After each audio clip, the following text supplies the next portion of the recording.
I'm getting a couple of messages. People are delayed for whatever reasons, but we can go ahead and get going. Why don't we get to enjoy Mike and that can catch up? So you guys, actually, I think a lot of the people that are on, and we're like, again, I've got a whole bunch of notes here of people that are finishing soccer games, everything else here tonight, trying to catch up. But we are well over a year now in these awesome sessions with incredible speakers, and really, really lucky tonight to have Mike. And I'm going to let Gail do the intro, but just for TEC elements, we've got some cool stuff coming up. So again, tonight we're back on a leadership topic, which is really fun, and we tend to get very engaged in those.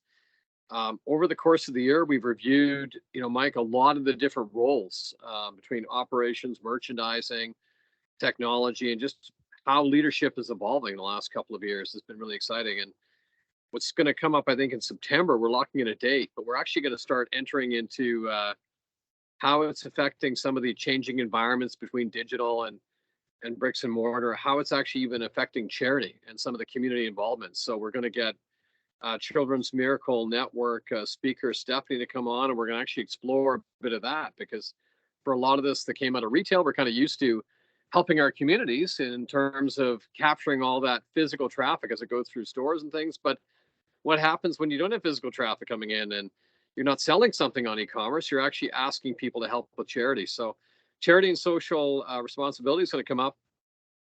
Next topic, we're probably going to take August off and do that in September, but just kind of a heads up on that. And Gail, without further ado, why don't you, by the way, coming at you from Newfoundland. So if I change to the indoors, I might as the bugs start to attack. But for right now, just a little bit of Canadiana and giving a good shout out to Newfoundland. I'll throw that out there. So Gail, if you'd like to introduce our fabulous speaker tonight, it'd be awesome. Awesome. Thanks, Rod. I'm really excited about this, gang. We have Mike Reid here. Mike is a globally renowned leadership expert. He is a scale advisor, a business coach, and the co-founder of a company called Dent Global, which helps entrepreneurs and other business leaders truly scale their businesses. And he's also the co-author of a book called Key Person of Influence. And in that book, he outlines 5 different methodologies to apply to help become one of the most valued and highly paid person in your industry. I'm working my way through the book now. I encourage everybody to reach out and get it. Mike has also been featured. This is a real stellar lineup, but in Inc., in GQ, in Forbes, in Entrepreneur, and in the London Business School. He's won a number of awards, including Business Enabler of the Year. And he's got his own YouTube channel with amazing content that I've been working my way through. I just watched 7 Contrarian Habits, and Will AI Take Over Your Job? And I won't kill it for you, but yes. And Biohacking Confidence, just some real short but highly valuable content that is worth exploring. I came across Mike through a colleague, a mutual friend of ours, who highly recommended him as a speaker when I was looking for someone who could talk to us about AI. And so I do encourage you to watch that video on AI that he's got on YouTube, because that's not what we're going to talk about today. We're going to talk about Mike's book, The Key Person of Influence, and those 5 methodologies, which he'll take us through. But I wanted to just share that we are so excited to have you here, Mike. I've been personally looking forward to this for quite a while. I'm excited to hear about what's been covered in the book, but also I just love listening to your accent, so you could talk all day. So welcome. This is the Executive Collective, and we're honored to have you here as our guest. Oop, you're on mute. Oh, Gail, thank you so much. And I appreciate you sharing those kind words at the very beginning. And for everyone else, thanks so much for joining. I know it's depending on what time of day it is for you or where you are in Canada, but it's getting a little bit late. So in this session, I'm going to share some ideas around ultimately how you can build your personal brand and really your positioning in your industry in a way that you can be more seen and known and recognized and attract more opportunities. Whether that's in the role that you're in within your organization, and you perhaps want to elevate within the business. You may want to elevate your own career more broadly, and your positioning in the industry to be potentially attracting new opportunities within the industry or even within the organization. Or if you have your own business and you are the founder and the leader of that business, and you're looking for ways to better cut through the noise of the market and ultimately to scale your business. So we'll talk a lot about those ideas. I've got some slides. I've got some stuff I'll do on the whiteboard. I like to keep this as interactive as I can.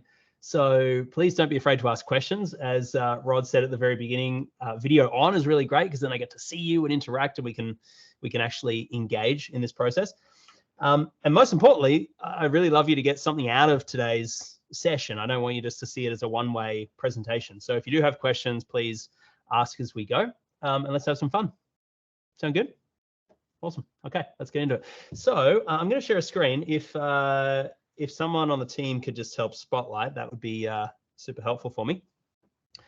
Hopefully you guys can see that. So so just for a bit of context and a bit of background, Gail said some lovely things about me and our company, but I'll just sort of give a really sort of short kind of context as to where these things are coming from. About 12 years ago, my business partner wrote a book called Key Person of Influence, and I helped him co-author the Canadian edition of this book. And in the book that Gail mentioned, it talks about this idea that every industry revolves around an inner circle of people and brands that are seen as the go-to business for what they do, or the go-to person, the go-to leader. And so I'm going to use terminology as we go through today, where you could kind of interchange that for whether you're the founder of a business, whether you're a leader within an organization, whether you're looking to expand your influence within your industry. It's all kind of the same principles and ideas. But 12 years ago, we kind of cottoned onto this idea that in a very rapidly changing technological landscape, where, you know, back in 2007 and 8, you've got social media coming on the scene. 2010, we released this book. So, you know, at a time when most people were sitting there going, social media, it's a toy, you know, it's not actually going to be something that is going to shape the way that business is done. And of course, you know, we all know where we're at today. And so we were talking about a pretty radical idea, which is that for you to expand your impact and your reach and your ability to earn money within your industry, you've got to start focusing on building a personal brand. Because success in business really requires the ability to influence at some level. Now, when I talk about influence, I'm not saying you need to become an influencer. I think it's an important distinction. When you think about an influencer, we probably think about someone that's got a big social media following. You know, I don't know if you guys, how much time you spend on LinkedIn, my guess is probably that's the channel. You might look at the people that have got 20, 30, 50, 100,000 followers and think, okay, that's an influencer. And of course you're right, but that's not what I'm suggesting you need to become today. What I am suggesting is that you need to focus on positioning your authority and your credibility within your industry and within your niche in a way that you're attracting a lot more inbound opportunities. Could be job opportunities, could be more clients. It might be some media attention. It might be winning some awards around the work you do. It might be developing some thought leadership that you could start to talk about, whether that's publishing books, whether that's appearing on stage and speaking. You know, these are some of the tools in our toolkit for how we can expand our influence, reach, and brand in our industry. So for over a decade, we've worked with thousands of founders and leaders to help them establish themselves as that go-to brand. We've helped over 1,000 of them publish books in their domain of expertise. We've acquired some companies in video production, web development. We have an awards agency that helps people win awards. We have an executive assistant agency that helps you find executive assistants. So we have this collection of businesses that's really designed to help founders and leaders to navigate this business growth journey, or this entrepreneur journey. As Gail mentioned, won a few different awards, things like that. So if you're curious, well over 100 case studies, lots of stuff about this online. And I share that just to give you a bit of context around where this is coming from. It's coming from working with leaders and founders kind of in practice, doing the work. Okay, so when I say influence, all I'm really saying is I'd love you guys to be in a position where your reputation precedes you in the market. What do I mean by that? If you think about the thought leaders that we all admire, the Brené Browns of the world, vulnerability is the birthplace of courage and creativity and change. She's known for an idea or some ideologies. Or Simon Sinek, very kind of associated or synonymous with start with why, right? 3 simple words, totally changed the game in terms of how leaders saw that they needed to show up in order to be powerful leaders. Grant Cardone, whoever it may be, what all of these people understood was that in a world where they had the choice between elevating the company brand or a personal brand, the personal brand by orders of magnitude would cut through more. And it's pretty obvious that people want to follow people. People are less interested in what the company's got to say as much as what the leaders and the founders and the key people within the business have got to say. And this is true, when you've got companies that are well established. Virgin's been around for 50 plus years, amazing, cool business. And yet, by 10x magnitude, people want to hear from what Richard will say as opposed to what the company is going to say. Even the coolest, most innovative brands and businesses today, still the charismatic leaders behind the business are the people that we want to follow. Tim Cook's a cool example where he wasn't even the founder of Apple, and yet he's got twice the following of the largest, most valuable brand in the world. It's not like they're short of money in order to build the Apple brand, and yet he's got twice the followers on Twitter. So people want to align with other people. That's kind of the way it is. It's true at the very big end of town in business. It's true at the kind of the small end of town in small business as well. Catherine is a client of ours who she's in the health and wellness space. She's a naturopath. And when we met her, she was doing about a couple $100,000 in revenue. It was her and an assistant. She was busy, but she was constrained to a local geography. She was pretty tired. She was pretty burnt out. And one of the questions that we ask our clients in the journey that we take them through our programs and through our accelerators is a simple question, which I'm going to ask you guys and give you a minute to reflect on, which is, what do you want to be known for in your industry? What do you want to be known for? Now, when I say known, I'm not saying that, I want to be known for being a good person or having high integrity or being really caring with my customers. Like, those are values and those are important, but more I want you to think about, like, what do you want your reputation to stand for or be about? And typically this is often linked to some kind of an outcome or a destination that you get your market, your audience to. So for example, I'm known within our market for helping entrepreneurs and leaders become a key person of influence. It's kind of on the title of the book. It's in the workshops. It's in the digital tools online. It's the name of our program, the Key Person of Influence Accelerator.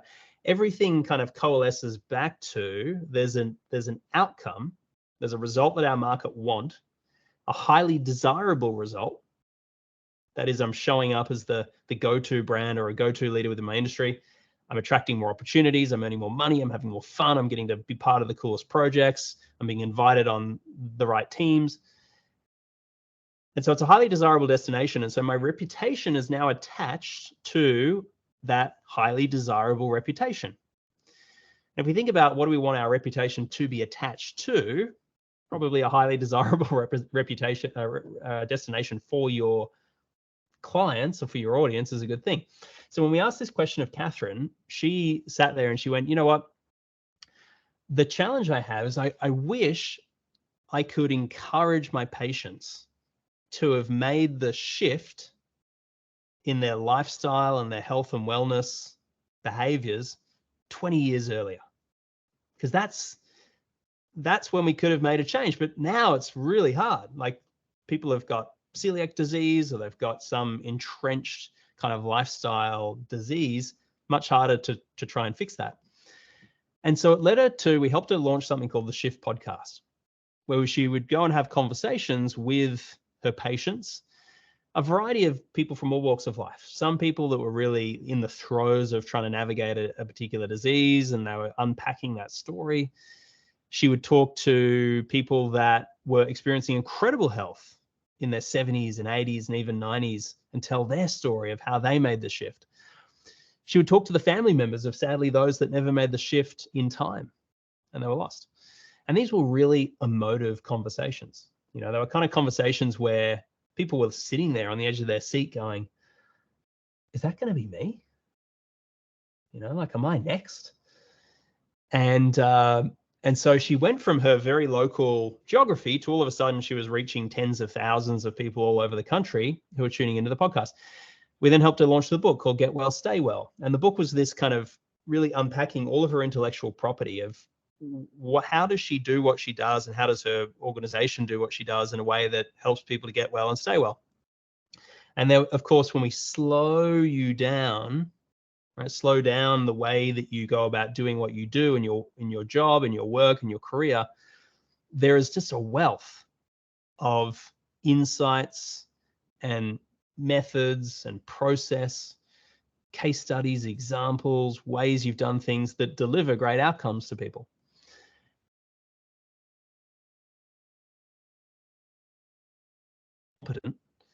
And that knowledge then kind of gets locked up in us and we become the vehicle for delivery of that knowledge, and we kind of get stuck in a bit of a time for money trap. It's like I have to show up and be there to deliver my IP and my knowledge and my experience. Whereas we can still do that, but if we can unpack that intellectual property, turn it into digital assets, intellectual property assets, those kind of things, it gives you a lot more leverage to be able to scale that message, that impact, that brand to more people. Long story short, 6 figures, went to an early 7-figure lifestyle business, had a team of about 8 people. It was a really kind of cool transformation for her. You know, enjoys the time, the money, the freedom, all those kind of things she wanted out of her business in the first place. So the kind of opening gambit here is that I'd love you to imagine that if you had the choice between, are we going to focus on trying to continue to expand the company brand? And depending on where you're at, like if you're already C-suite within a large organization, of course, you've got the weight of a really reputable, credible brand behind you. You absolutely want to leverage that. However, we are in a very competitive marketplace where you've now got challenger brands and challenger personalities that are starting to cut through from, you know, small to mid-tier to, you know, even out competing some of the larger firms, because again, people tend to want to work with faces and with the humans behind the organization more so than like a faceless brand, a faceless organization. And so, you know, you've got smaller or mid-tier size businesses with a key person of influence leading from the front that's kind of stealing the business of the big business, because they're really focusing on amplifying the founder brand, the content within the organization, becoming a thought leadership organization, so on and so forth. And so first kind of opening gambit is I'd love you to consider that building a personal brand gives you a unique advantage. And it's not just great for the company, it's great for your career. It's like, why wouldn't you? It's going to put you in a better position for whatever the next thing is anyway. But the key problems we want to address is, you know, in a very noisy competitive market, how do you stand out? How do you create more visibility around both you as a leader within the company and within the marketplace, but for the business more broadly? You know, how do we kind of move past some scaling plateaus of getting stuck at a particular sort of stage and size? And then, you know, if you are in a time for money paradigm where you personally have to show up and the only way you can generate income is through your labor, that you might be generating a great income, but it does put a cap on your ability to earn. And, you know, I think there's some ways that we could create some leverage through that. And so that's why we wrote the Key Person of Influence book. The more that you show up as this person, it becomes easier to attract great deal flow, joint ventures, partners, media, so on and so forth. Okay, so first and foremost, making sense, in alignment. Any questions so far? Very good. Very good. Feel free, because I can't see a chat super well. Gail, if you ever want to interrupt me with a question, don't be afraid to. Okay, so let's get into some sort of tactical things around this. We're going to talk about these 5 levers. So as Gail mentioned, there's 5 principles in the key person of influence methodology that are what we've experienced to be the force multipliers of of expanding your brand, right? Which is your ability to get out and communicate a powerful message. Can you get up and pitch what you do, what your organization does, the origin of where you've come from, the mission you're on today, the vision you've got for the future? How do you powerfully communicate the vision, the values, and the value proposition of what you do? Is there some thought leadership around you and your work that differentiates your approach and your style and your insights and methods from others? How do we productize your intellectual property so it's, again, not just trading time for money, but you've got ways to leverage your skills and expertise? And then how do we raise your profile around what you do and then form partnerships and joint ventures that can help you leverage those principles? So we're going to dive into each of these. I think what I'm going to do is I'm going to jump over here, and just what I'd love in the chat, just so I've got context again, how many people are running their own business? They're like a founder. Can you put the word founder or just like owner, something like that, in the chat so I know? Versus if you're an executive working within a larger firm, put executive in the chat, just so I got a bit of context on where to steer to next. Thanks, what about Mark? Small firm? How do you want us to put that down? Big cheese, small firm.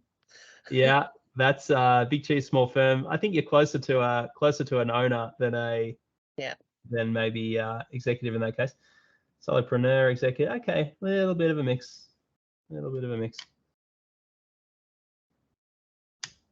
Exec. All right. Cool. Well, in that case, I won't labor too much here, but Pete, here's kind of what I will say in terms of some direction. What we've noticed about this entrepreneur journey is that it's a lot more predictable, or this business growth journey, it's a lot more predictable than most people think. And if I just kind of break down a few of the key stages.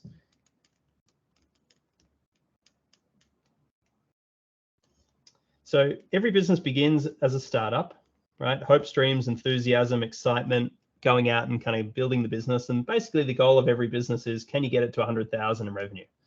That's kind of like the first proof of concept that you've got something that's working. And then between about 100,000 to about 500,000, there's this stage of being in a small business we call the wilderness. And the wilderness is a bit of a struggle zone, because as you're going out and trying to build the thing, you're also trying to juggle some of the core functions of the business: sales and marketing, operations, admin, finance.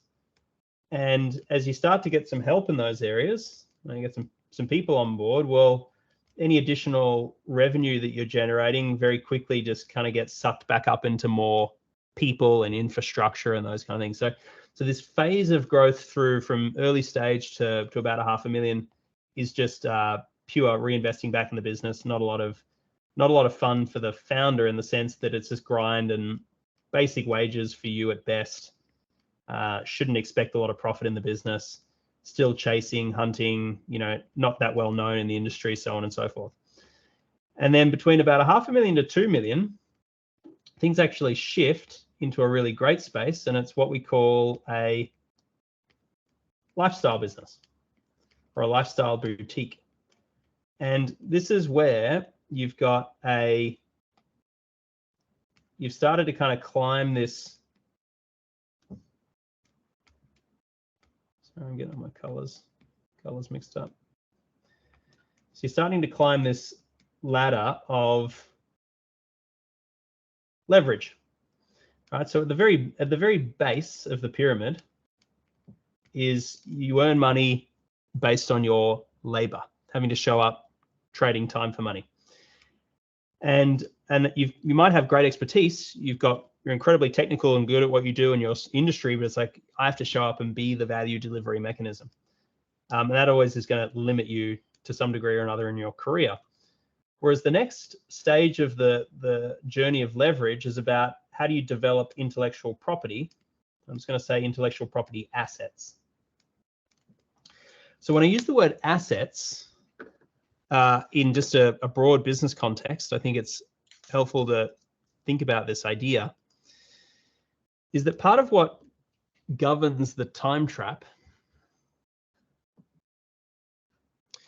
is a lack of leverage and a lack of assets. So a great maxim to remember is that income follows assets in business and in life. Imagine this house on the left-hand side. Let's say it's a 2-bedroom unit in a particular location. Traditionally, we think about the thing that drives revenue in a business is sales and marketing activity. We can just do more sales and marketing, we're going to drive more revenue. However, I want you to imagine I said, okay, I'm going to triple the amount of money we spend on the marketing of this house in order to find a great tenant. And I'm going to spend twice as much on the agent in commission just to really incentivize them to find an excellent tenant. Question is, how much additional rent with all that extra additional activity do you think I'd generate for this little 2-bedroom unit? And the answer is like, yeah, not a lot.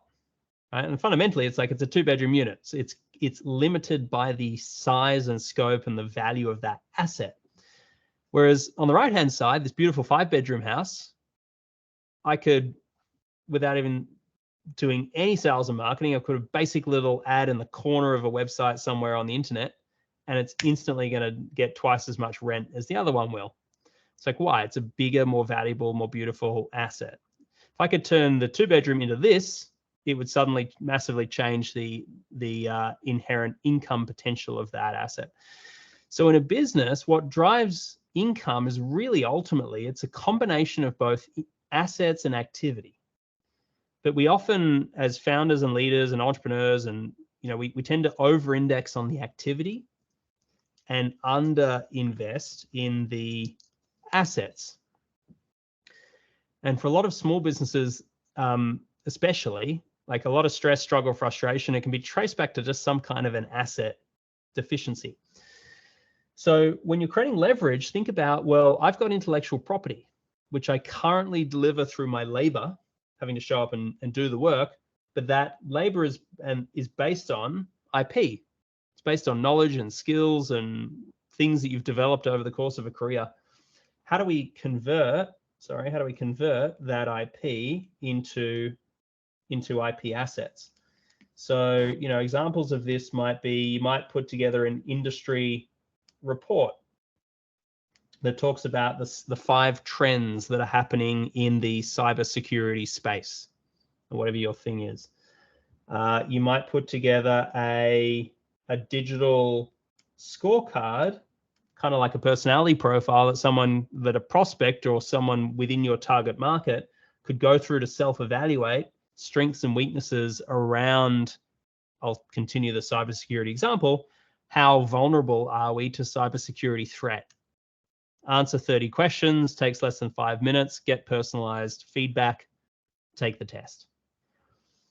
So the development of that asset and understanding what are the questions I would ask someone, our target customer, in order for them to have the insights to recognize we're vulnerable to cybersecurity threat, that's intellectual property, and that's valuable. But one way to deliver it is you show up and actually ask those questions in a meeting, which is a one-to-one interaction, doesn't have a lot of leverage, doesn't have a lot of capacity for scale. Whereas if we could design a beautifully designed tool, a digital tool that could help our target customers to self-evaluate themselves, we could market that and promote that through various different channels, and we could get hundreds of people completing that every single week or month. Like that's a massive opportunity for leverage. All right, so this is an example of we're turning the IP in your head into intellectual property assets. The other kind of big layer after that of leverage is media. All right, so how do I get that stuff into video, into audio? how do I have that appearing in some third-party media channels, like publications in the industry, so on and so forth. You know, maybe you going and doing a TEDx talk is you taking that intellectual property you've developed and leveraging it through a platform like TED. And then finally, the final layer of leverage is about technology.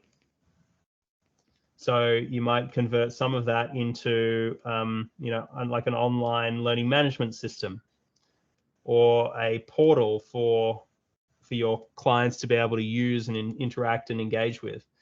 Maybe that portal is AI enabled, right? So they can get a lot of their questions and issues and things answered through AI.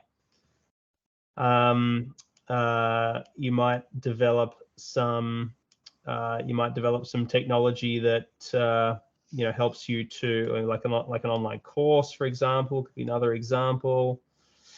You might develop, you know, internal technology and processes that help make things more efficient, et cetera, right? Based on the methods and the way that you do what you do.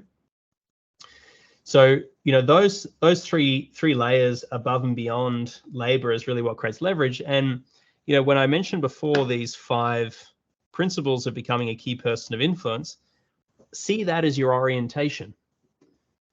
So if I want to create IP assets, how do we structure our pitch into a consistent, clear way for us to communicate that repeatedly? Like, imagine what would it look like for everyone within our team or our division to be able to get up and talk about what our division and within the company does. 10 out of 10, super clear, whether it's the receptionist all the way through to the head of the division, everyone can get up and pitch the business really powerfully. The only way for that to happen is you probably need to document that pitch to start with. So we need to go through a process of unpacking and structuring, you know, what are the core ideas of what the business stands for and is about, you know, like who's the ideal customer, how do we talk to them, understanding what are the dominant pain points and problems and biggest fears and concerns if they go unresolved, what's the outcome and the result that people want, and what are the payoffs and the benefits to that.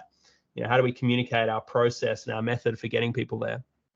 So this is an example of like developing this IP and then converting it into a structure of how do we get up and pitch it, or putting it into video where internally the team have kind of a 3-part video series they can watch that helps walk them through a training of this is how I get up and pitch the business powerfully. So, you know, when we talk about these 5 things, I want you thinking about, and this idea of building intellectual property assets, think about it in the context of the communication of value through a pitch, developing some thought leadership ideas that differentiates our organization from others, or you from other people within the industry.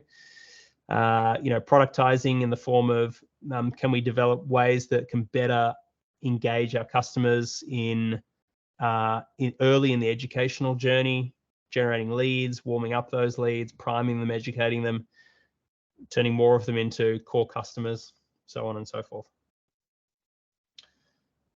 Okay, so hopefully that gives a little bit of a sense of kind of what that business journey. Mike, can you just take a pause? I see Rod has a question. Sure thing. Rod, just one sec before I get there, and then I'll jump over to you. All I wanted to say from here is between 2 to 10, things get tough again. That's kind of it's a difficult phase of growth we call being in the desert.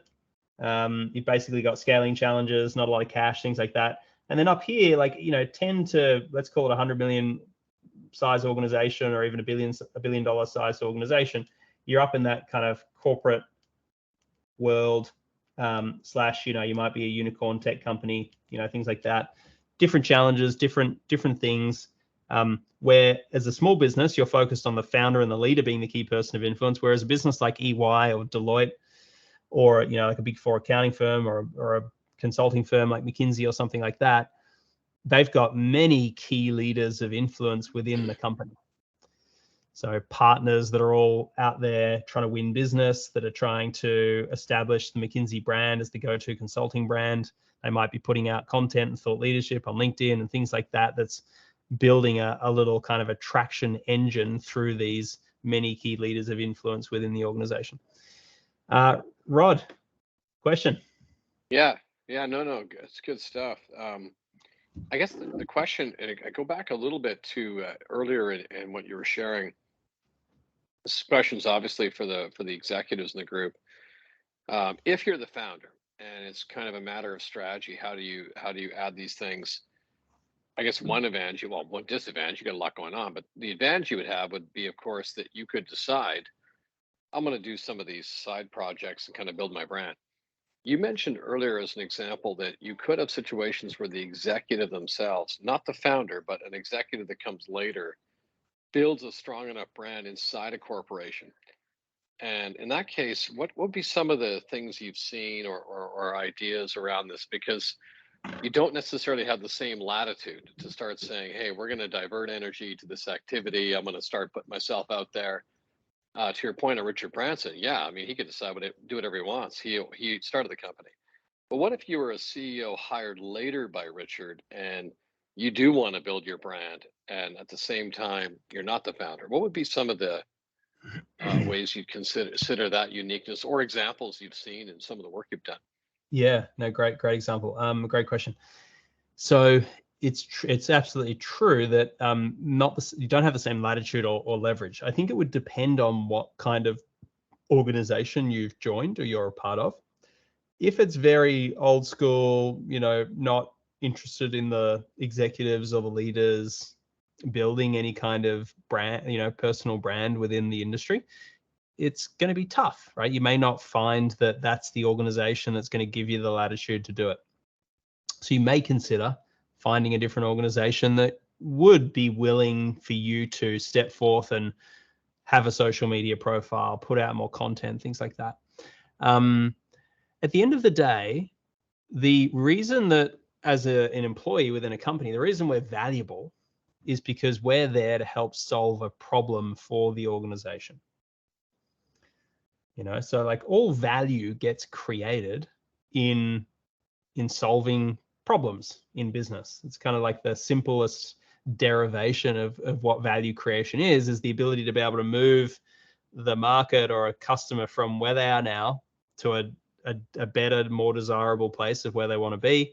And that transformation from pain to prize is valuable. So as an employee, it's the same principle. It's like I'm coming in. Imagine a different way to think about this is think of yourself as like a product almost for the organization. Like my job is to come in here, and I'm a solution looking to solve the problems within the organization, and create change and create transformation that's going to drive more results, whatever that may be. It might be an operational problem, sales and marketing problems, et cetera, delivery, customer facing problems. So if we can always link back that what we are doing is in the service of solving problems for the company, I think you'll have more leverage with the CEO or whoever your direct report is in order to see that behavior of you building your brand as a positive thing for the company. But it's important to make sure that when you're pitching it and talking about it, you can't pitch it as like, I'm doing this because it's going to be great for my brand. You got to pitch it as this is all about linking it back to how it's going to address certain challenges or how it's going to lead to benefits within the organization. And, there's the old thing of like, how much do you ask for permission versus ask for forgiveness? And so, again, I'm imagining for many of you, there's not a lot of restriction to having social media profiles. Like maybe some of you might be limited to, there's only certain things you sort of, they want you putting up on social thing. But if you've got free reign to go, like you can build your brand on LinkedIn, you can put out content, thought leadership, etc. Like that's just such an easy way as an employee within a big company to elevate your own personal brand. You may even go as far as, and we've got plenty of clients who've done this, where you go, you know what, like I've got some great IP around how to do operational excellence, for example. Or I've got great IP around building cultures and teams and getting teams into alignment. I want to write a book called organizational alignment, how to get teams rowing in the same direction and achieving massive transformational purpose, for example. And so, you might even go through a process of, okay, now I've written 10,000 words, 20,000 words of articles on LinkedIn, and I've kind of started to develop some IP around this. I might actually develop this even further and turn it into a book. And again, is that something where you need to seek permission from the organization to do? I don't know. Maybe you're the kind of personality who would want to do that, which is fine. Maybe there's some restrictions to, doing, like if you were to write it and publish it, maybe the company would be not happy about it. If you did write it, publish it, and start promoting it in the marketplace, I think that most companies, most progressive, firms that are kind of with the times to a degree, would look at it and go, that shows some great initiative. Like, it's probably more promotion material than it is demotion material.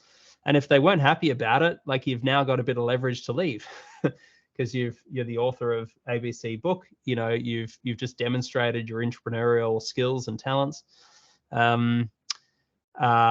And so, like, again, if I was, maybe it's my personality because it's the rebellious entrepreneur in me, but if I was within that organization, I'd be really thinking about, okay, how do I do this in a way and pitch this in a way that's beneficial to the company, and I can demonstrate the links to the benefits that the company would receive.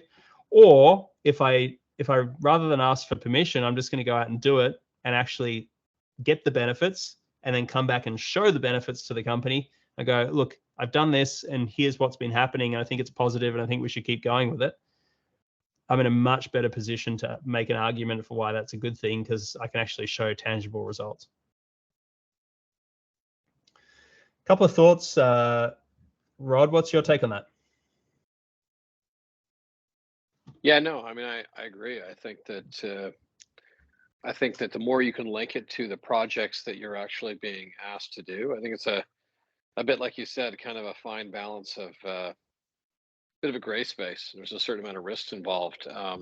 I do think that, some of us have been in companies that were more restrictive than others. And I think that today that, we've not really talked openly to the group, I'd say, about this, but I think when you're looking at new opportunities, the ability to leverage LinkedIn, your social media, to have your own intellectual property brand, it's not about necessarily, like you said, about self-promotion, but if you spent the last 2 decades on solving very particular problems, and you have obviously the definitive expertise on these problems, you're hired to solve these problems, it kind of goes with it that you would continue to be able to share thought leadership on that. And I think it's a key distinction. So I think it's a great point. I mean, it's something kind of that a lot of us are talking about today. And I think that's what's interesting, is the fine line between engaging in thought leadership, and you're not revealing the profit and loss statements of the companies you're with. You're talking about concepts. And I think it's important. Yeah. And so to maybe share some tangible examples of this, because the marketplace is really struggling to separate signal from noise. Who are the credible people? Who are the credible organizations? Who should we trust? And what these thought leaders do is they start to change the narrative within the industry. They get people thinking differently. They kind of shift a paradigm. So take a guy like Grant Cardone.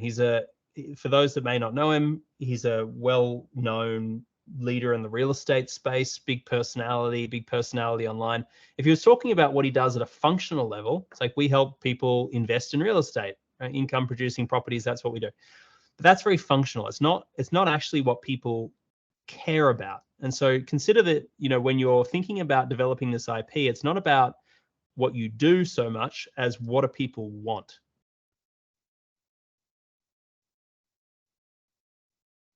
A state of where they're trying to get to, which is become the key person of influence, or whatever the examples may be, which I'll share now.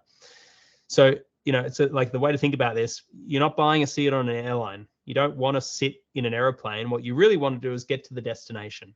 That's what we're buying.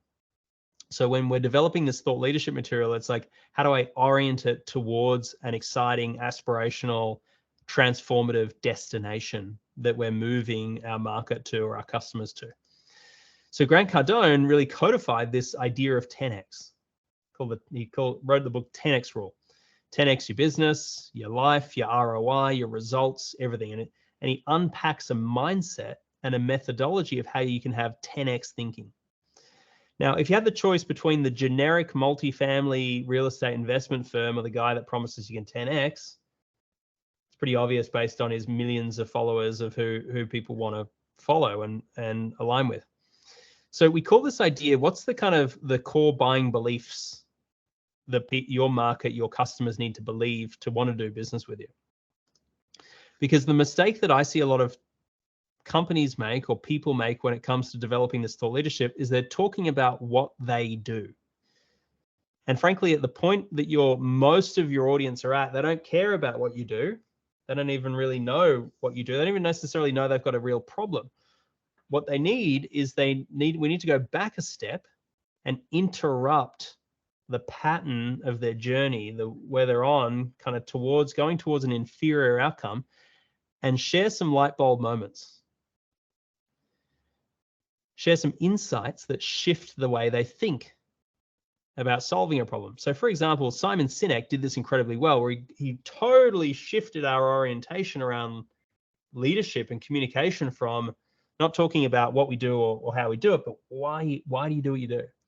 Right? So it was a paradigm shift back, whenever that TED talk went out, right? And with the right ideas on the right platform, poof, like huge, massive reach and impact. And so if we can help you develop this destination, this kind of result, this outcome, and these ideas into something that you can uniquely own, then you literally get known for it, you own it, become recognized for it. So a couple of cool examples. Clarissa is a divorce lawyer. She works with people in divorce, going through a divorce. But the kind of client she really wanted to attract was not a, like fight to the death kind of, I'm going to get everything that's mine, rightfully mine in the divorce. She wanted to attract people that were like, you know what, the relationship's run its course, but we want to separate, we want to stay out of court, and we want to stay friends, especially to protect the kids. And so she wrote the book called Splitsville. Splitsville was that destination of where you could separate, stay out of court, stay friends. And so as a result, she started getting a lot of media attention because it was a catchy title that drove a lot more people back to the business. And it just became this kind of self-fulfilling sort of prophecy. So that's an example of, changing the narrative within the industry. Or Howard Tinker does marketing for restaurants. But again, most restaurateurs don't care about marketing. What they really want is a full restaurant. They want more bums on seats. Right, more butts on seats for everyone in North America.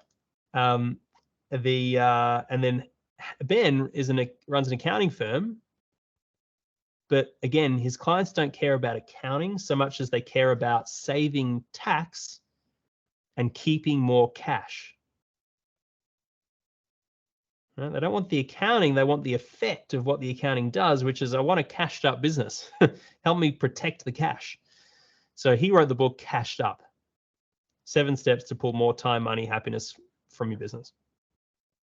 And so the examples kind of go on and on, whether it's real estate, whether it's consulting, whether it's Scott here runs a publishing company, helping entrepreneurs go from entrepreneur to author.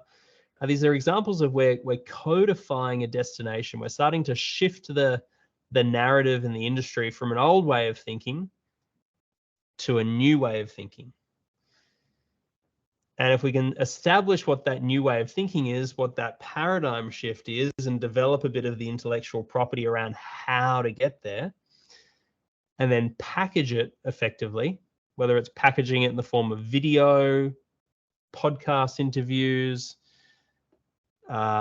books, reports, digital scorecards, etc., etc. Like these are all examples of different ways we package that IP.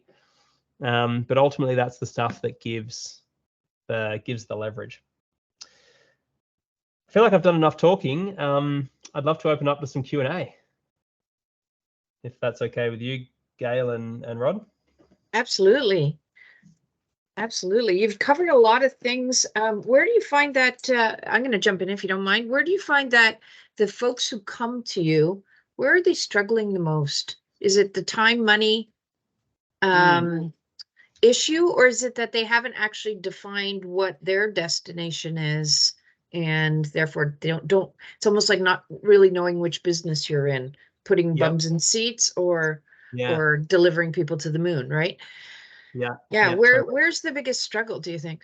So it's when I do a session similar to this with people every week, it tends to be a pretty even mix between these things. So either it's they, you might relate to, I'm great at what I do, but kind of outside of my immediate superiors and my knowledge of my expertise, I'm not well known in the industry at all.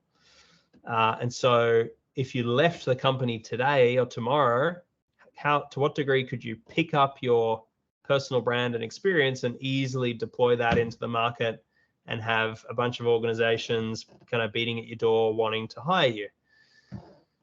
And if the answer is like, not a lot, it's like, my organization knew I was good, or my immediate superiors did. I know I'm good, but I don't have much of a reputation beyond that. Then that gives a significant kind of cap or struggle. And then the other's the time for money challenge. It's very much my value is linked to my personal labor and time. And as a result of that, I don't have a lot of leverage outside of it. I don't have ways to generate new business opportunities, whether or not I'm in the room or asleep at night. I don't have ways to generate speaking opportunities. I don't have ways to generate potentially new employment opportunities. I don't have things out there with my name on it that's building authority around the work that I do. And so that very much puts people into that hamster wheel thing of I just have to go out there and hustle and grind all the time. Now, whether you're successful or not, we're all out there working hard. It's not to say that doing this stuff doesn't mean you don't work hard, but it just means it gives you a lot of leverage. So it allows you to expand your impact for less and less effort over time. Okay. Yeah. So it's a little bit of both, definitely. Yeah, a little bit of both. Good question. What else? Or even any insights, if you don't have a question, what's something that's really landed for you today as an idea? I love what you said about the signal versus noise, because I guess in today's era, more so than when I was younger, content is king. Everything is being published. There's so much content. There's more content than you can consume.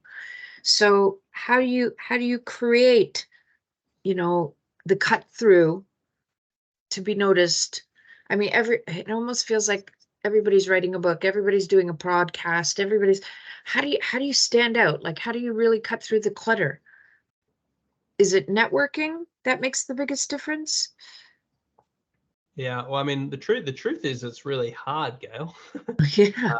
Because you've got millions of people in the world that are all billions of people in the world that are all fighting for their little space of their patch of their industry. And so a few kind of core ideas that are important here in this context is you've got to pick a niche or a niche, depending on where you're tuning in from.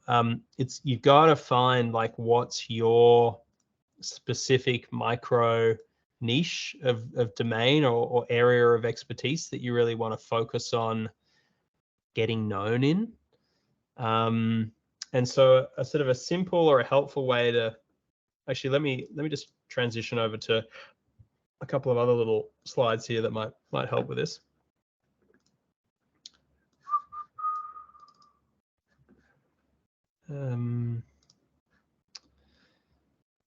So a good niche is kind of like a dog whistle.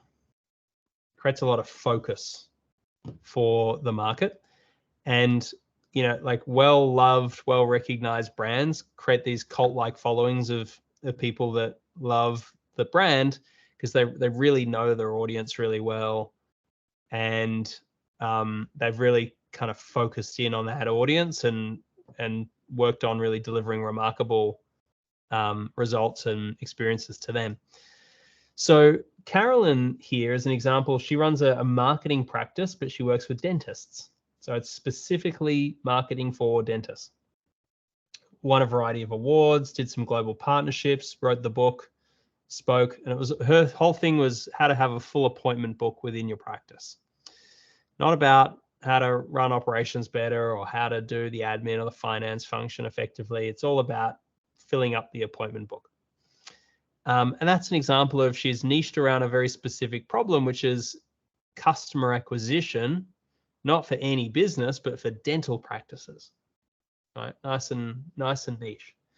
So the more micro and specific that niche, the easier it is to get known and recognized in it. There's something very attractive about focus. The more focused you are, the more you'll attract the right kind of people. The more broad you are, the more you appeal to a mass market. Depending on the size of the business, like Deloitte and KPMG and these kind of firms, have a broader appeal because they're a very large, very well-established brand and company.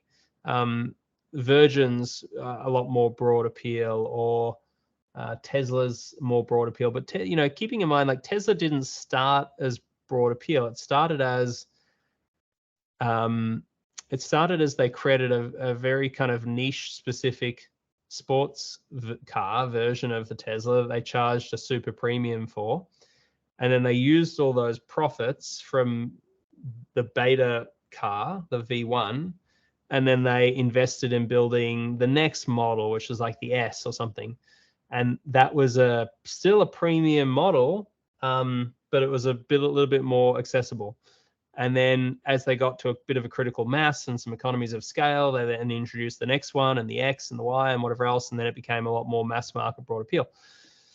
Same thing with Amazon, right? Amazon is the world's online general store. You can literally buy anything, everything and anything. And yet, of course, where did they start? Anyone remember? Books. Books, yeah. So they started with books, and why start with something like books? Well, books it's a very well-defined product in the sense it's usually a particular shape and it's a particular size. Makes it easy to pack and ship out and deliver. Makes it easy to build infrastructure around how do we pack and ship a shit ton of these books going out to people. So the less variability in the beginning of building a business, the simpler it is, the far trying to serve, the more products and services you have, the more of that variability creates complexity, and complexity eats away at your ability to scale. It's like it eliminates. It's the enemy of scale. When you are scaled, you're a large organization. You eat complexity for breakfast, right? So you do lots of different products, lots of different services, lots of different markets, lots of different territories. Different. You spin out little like side teams and side businesses working on all these other innovative things. Imagine like a business like Apple or Google or any tech companies. It's like they've got their core businesses, and then they've got whole like swaths of the organization purely developed to innovating new shit. That's just like pie in the sky. Maybe this thing will take off. So very different from like different stages of the entrepreneur journey. But I think a couple of core ideas to remember is your niche is where you begin. It's not where you end. It's where you begin. It's not where you end. And a simple way to think about the focus of that micro niche is like pick an industry, pick a very specific problem, like the marriage of those two things, and you can now become a big fish in a small pond as opposed to a small fish trying to compete in a very large pond. That's a great answer. Thank you. Good question. If I had known you had a slide for everything I would ask you, Yeah. I'm famous for having a slide for everything. So it's yeah. Well, welcome to the Mike Reid Show.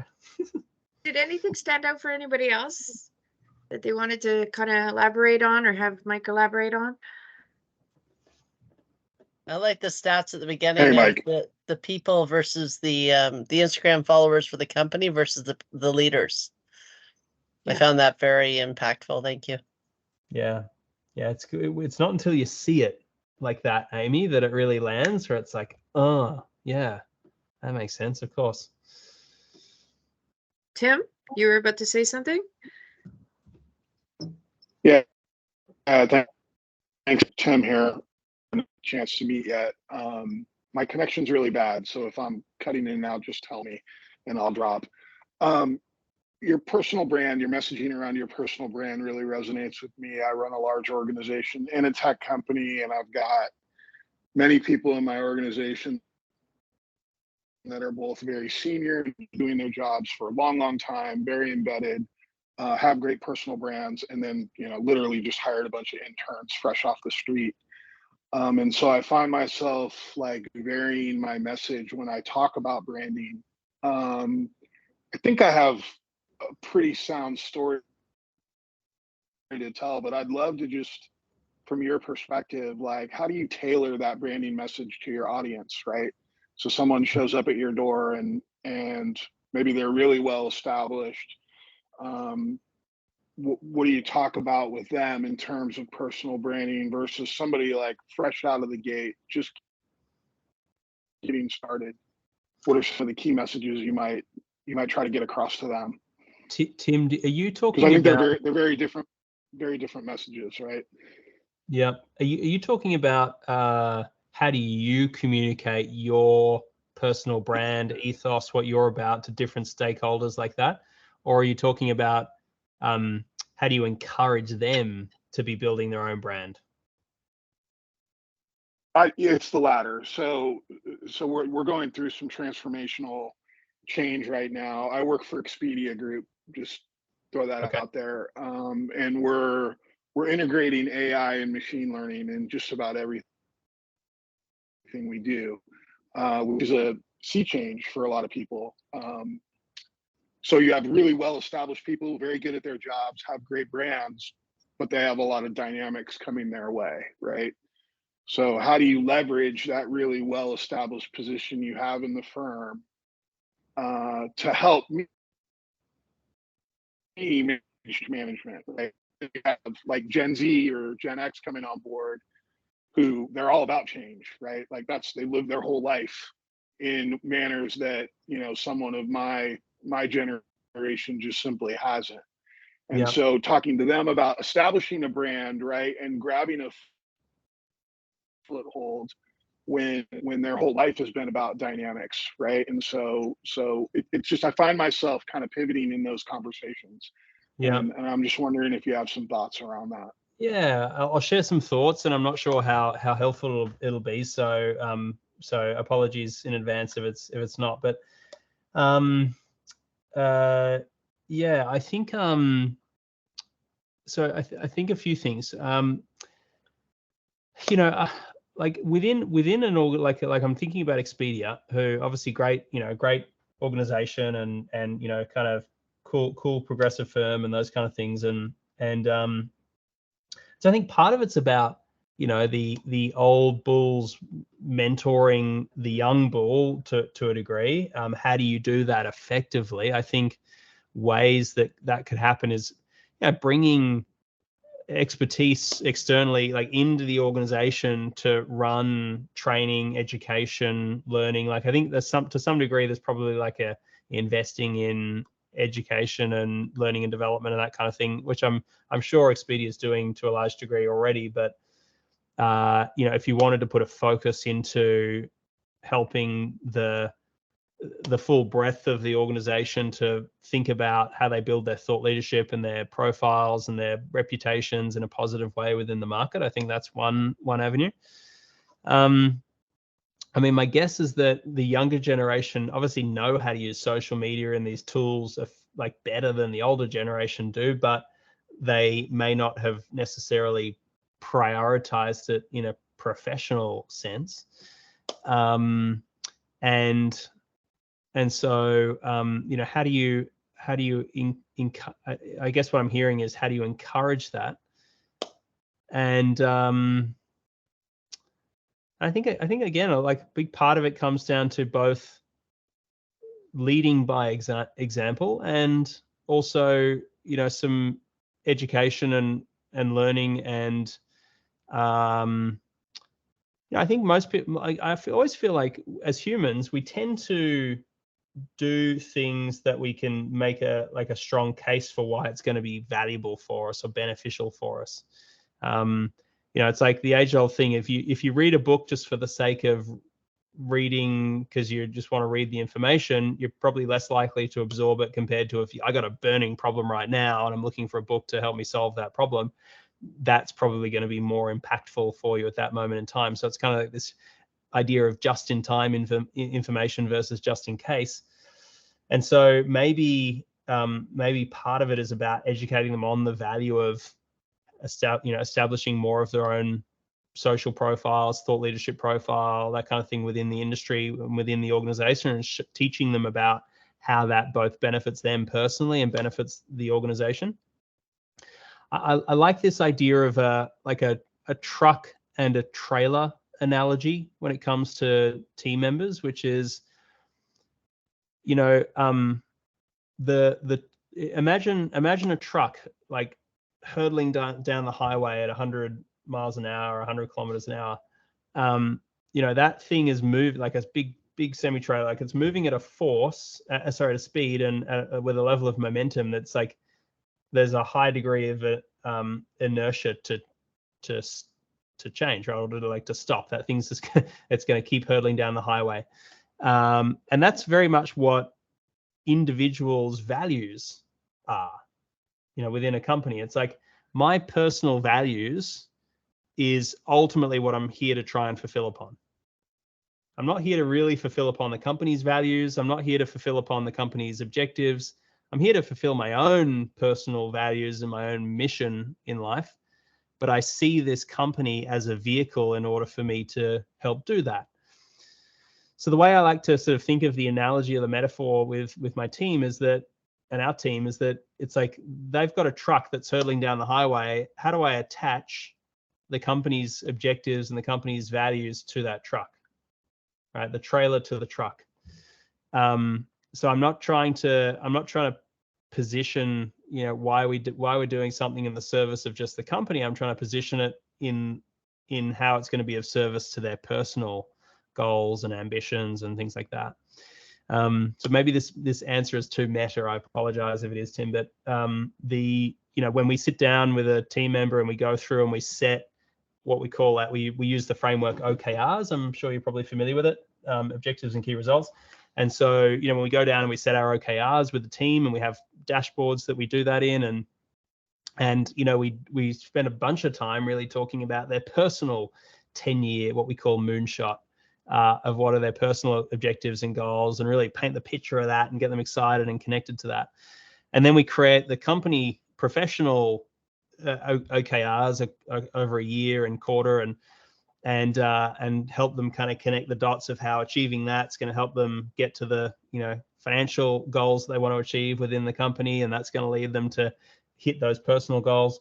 We link, you know, incentives. So for example, one of my team members really wants to see a particular person, a guy called Matt Walsh, speak. Right? Big fan of this dude.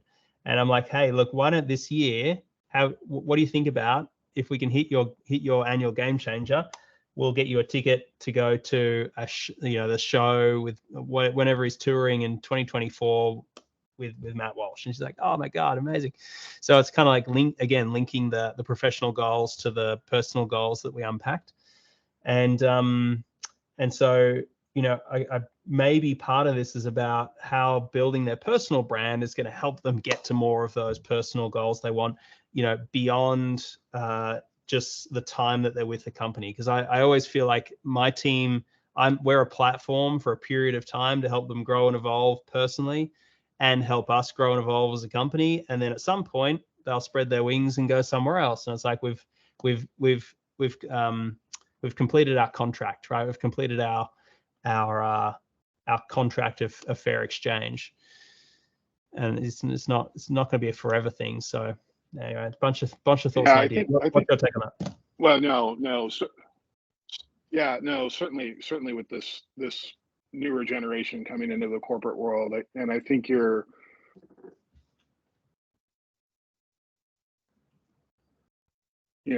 Expedia's overall value is we view travel as a force for good, and we spend a lot of time trying to align what we call our OKRs, same terminology, to that. And everything we do, we try to make sure is aligned in service to that. And we do talk a lot about our own personal values.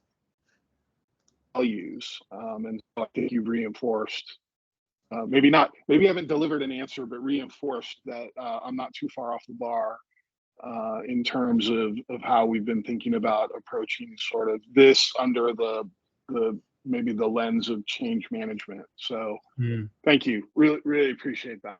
Yeah, pleasure. I love travel as a force for good. What a cool mission. It's amazing. Natalie, I saw you had a question. Did you still want to ask Mike? Yes. Hi everyone. Hi Mike, great presentation. Thank you very much. It was a really great presentation. There were so many points that resonated with me. I'm a conversion copywriter and my background is in marketing communications. So when you spoke about things like, identifying your target market, the pain points, the point that really hit home for me was when you were talking about the destination, like what people are really after. That was something that really stood out for me, because for me, that kind of like takes the looking at pain points to a different level. And that'll definitely help me in terms of, my own marketing, what I do and how I help my clients. So thank you. Pleasure. Thanks, Natalie. I appreciate the kind words. Awesome. Great to hear. Thanks, And Natalie. I should say, Natalie, and for anyone else, if you want to get a copy of the book, just do me a favor, send me an email to Mike. I'll put this in the chat. I'll just put it in the chat, mike@dent.global. And if you just send me a email with your postal address, we'll put a copy in the post as a little gift from us. Wow. Amazing. That's awesome. Thank you. I do encourage you all to get it. It was really a quick delivery, and it's a great book. I'm about halfway through, and I think you'll really enjoy it. It's a great synopsis of what we've covered. Rather, it's what we've covered was a great synopsis of what the book goes into in detail. Nice. We're getting close to the end. Is there anything that anybody wants to bring up for Mike that we haven't covered off? I wonder Damien. if anybody wants to share what they would like to be known for. Oh, that's a good one too. Okay, let's let Damien ask his question first, and then maybe we'll switch gears. Good one, Amy. Thank you, Gail. So Mike, want to go back a little bit into the focus conversation. One piece that I've been thinking a lot about is how do you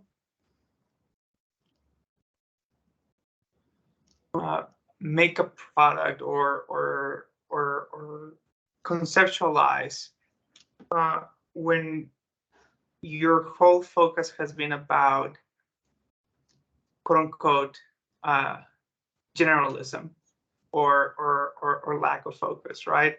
And I recently switched roles.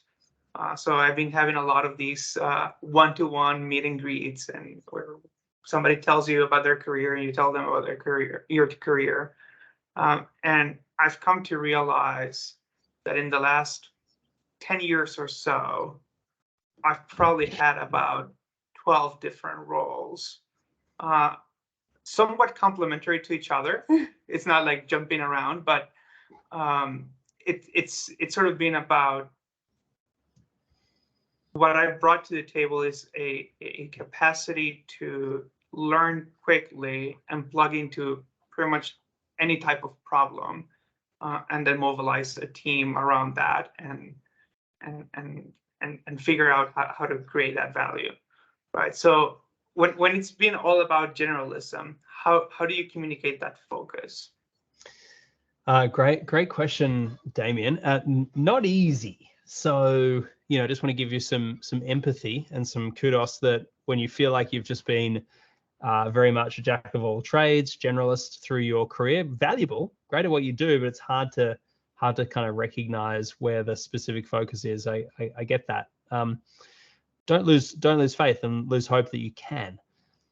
What I would say is that often within the breadth of your experience, like you don't see it because you're so close to it. We've all got this proximity bias. We struggle to be able to identify the things that are valuable about what we do, or what's unique about us. But other people, yeah, I can tell you straight away what makes Damien unique, or what makes Tim unique. And so we have that proximity bias where we're so close to our own value that it's hard to pinpoint and recognize, which is where having some external force function to be able to help you pull it apart and see what is your specific domain of experience or expertise, or what should it be around, is helpful. And there's framework that again can help that. So I sort of alluded to a little bit of this earlier on, of this is one of the frameworks we go through with our clients. We call the value canvas, and it's really about pinpointing, okay, who's the type of customer and audience that you're most great at helping and solving, whether it's within the organization or outside of it. What are their big pain points and problems? What have you been able to deliver to them in terms of a result or an outcome or a transformation on a regular basis? And let's just say this is operational, right? It's not market facing, but let's say you are just amazing at unlocking alignment within teams. Or Damien, maybe let's play together on this. Thinking about all the areas that you've worked on in your career, and is there anything that comes to mind where you're like, people say this about me, they say I'm good at X, Y, Z, or if I had a hunch, this is kind of an area where I tend to do well, or I'm good at. What comes to mind? And Rod, feel free to jump in if you feel any differently given the time we work together. But I would say it's the capacity to learn, so then you can sort of unravel the key problems and the unlocks of value. Mm-hmm. And then there's a piece of alignment and whatnot. But okay. I think that's part of the uniqueness. Do you feel like you have like a special kind of ability and skill, in like one of your little superpowers in life and work is that you can learn something quickly, identify the critical points of where value can be unlocked, and then get in and unlock it. And you can do that across multiple different domains with multiple different teams. Yep. Okay. Yeah. So let's say hypothetically, right, if we were working together, and part of this journey we would go on is we'd identify, well, which stakeholders or which people would you most like to influence or attract or have an impact with? And let's say, for example, that you could really do this well for, managers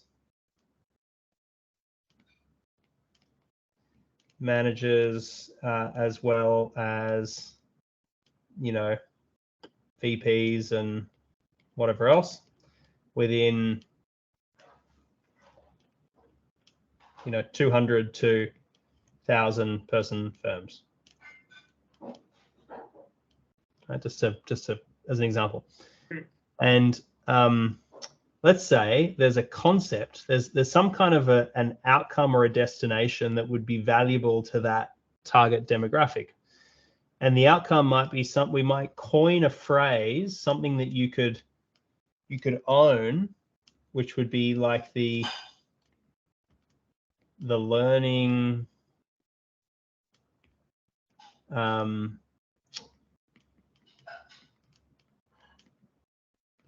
the learning acceleration formula. Maybe that phrase doesn't really resonate with you. Maybe it does. I don't know. But let's just let's play with that, right? We could wordsmith it.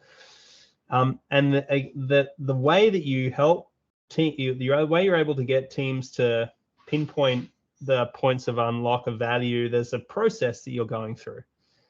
There's a series of steps, intuitively, unconsciously, but there's steps. There's a way you're doing it. If you do it repeatedly, there's a way that you must be doing it. So we want to identify what are the key steps. And let's say there's, principle number one is I start with this first principle. And then if I think about it, I probably move to this principle. And if I think about it again, there's probably this principle comes next. So there's these three pillars as part of the learning acceleration process. So now we're starting to develop a target market, an outcome, a promise.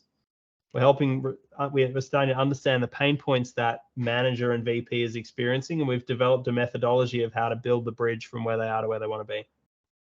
We've even been able to capture that into a destination, learning the learning acceleration formula, that now we could spit that out into different digital and media and intellectual property assets. So one way you might do that is you might put together a playbook. Don't have to think about it as a book, but think about it as like a 10-page report or white paper on the learning acceleration playbook. How we rapidly identify the moments of greatest value creation within teams within our business. And you unpack a little playbook of how this could be done, and you test that and run that within your team. And then you start to shop it around with some other key leaders within the business and go, hey, there's a bit of a formula here. How would you like me to come into your team and talk about how to approach unlocking value where value wasn't there before? Right. And so now within the organization, you've shopped it around and you've started to get known and recognized a little bit more for, there's like a bit of valuable intellectual property that is helping other teams to be able to do the same thing. Maybe you turn some of that stuff into video that people could watch. Maybe there's some articles that you put on LinkedIn talking about that people could read. Maybe you start then feature on a podcast talking about the learning acceleration formula. Maybe you put together a scorecard to help people evaluate to what degree am I a rapid learner versus a slow learner. And so, in doing this, you're developing some thought leadership and IP that doesn't necessarily, Damien, have to pinpoint around one particular thing. It's more kind of actually a meta identifying the fact that you're a generalist has maybe shown that you do have an ability to be able to learn things quickly, unlock value in ways faster than most other people could. And that's kind of what, in part, is what you had to figure out in order to be a generalist. So even within that, there's something that's unique and special. So often, as you can see, it's like from your own seat of consciousness and awareness, very hard to see. But from an external perspective, I can take you through a process, ask you a bunch of the right questions, prompt you in the right way, start to pull this out. And before you know it, it's like, oh my God, there's something quite valuable in there. Oh, fantastic. Thank you for the insight. Pleasure. Obviously, only a short interaction, but feel free to, like I say, grab the book and love to kick it around more with you on another occasion. Thanks. Hey, Mike. Yeah, hey, Mike. It's been, you guys and Gail, you can jump in. I think it's been great. I think that what really strikes me, and we've kind of going, I wish we actually had a bit more time to unpack this, because some of the people I know real well, and Damien you could use you as an example, where you have a series of skills, and I think there's some skills that you want to be known for. And I think, Mike, like you used the example of that dentist, who I don't know at all, obviously, but maybe that dentist was interested in all kinds of things, orthodontics and other dentist stuff. But later on, just kind of noticed I seem to really have a knack for getting known for the marketing of this world. I think the idea of working, Mike, with yourself and kind of unpacking what seems to be the reason I keep being brought to the plate, and how then do I just exploit that and market around that in a kind of a cool way? And I think there's a unique thing here. I know actually quite a few people on this call that they would like to do something one way, but they're constantly being given revenue and opportunity maybe a different way. And how do you market that way that you're actually being brought to the table with something cool like that 10X? It's pretty awesome. So I wish we had more time to unpack that. Obviously, you've given us some cool tools. Mike put over on the chat line, you guys, if you didn't see that, the email address, I would highly recommend. I also own the book. It's fantastic. And I read it quite a long time ago, actually. So let's do that and reach out. And you guys, we're at as always, these conversations just take the whole time. It just goes by so fast. Gail, I don't know if you want to add anything else in, but I certainly would like to thank Mike. I think I'd just like to thank you, Mike. I took so many notes, not just for the sake of, trying to wrap up what you said, which I'm not even going to bother to do because we're out of time and there is just too much, but because I got so much benefit out of it. Like literally, you might not know this, but my client joined the call, and the client who I'm introducing you to. And I wrote out a bunch of things that I already want to talk to him about tomorrow just for his company, because I'm trying to, encourage him to promote himself as the thought leader, not just promote the business. Exactly what you said. It could not be better timed. So thank you personally. And thank you on behalf of the Executive Collective, because I know it's a lot of work on your behalf to prepare for something like this. And it's a big time commitment from your family, your 1-year-old and your wife at a late hour. So thank you very much. The team here meet each other, and then to continue to bring great minds to our collective to be able to discuss things like this, leadership opportunities. I just like everyone to encourage you that, Mike is here also to represent his own business, not just himself as a great leader and a thought leader. Check out Dent Global and check out Mike personally on LinkedIn.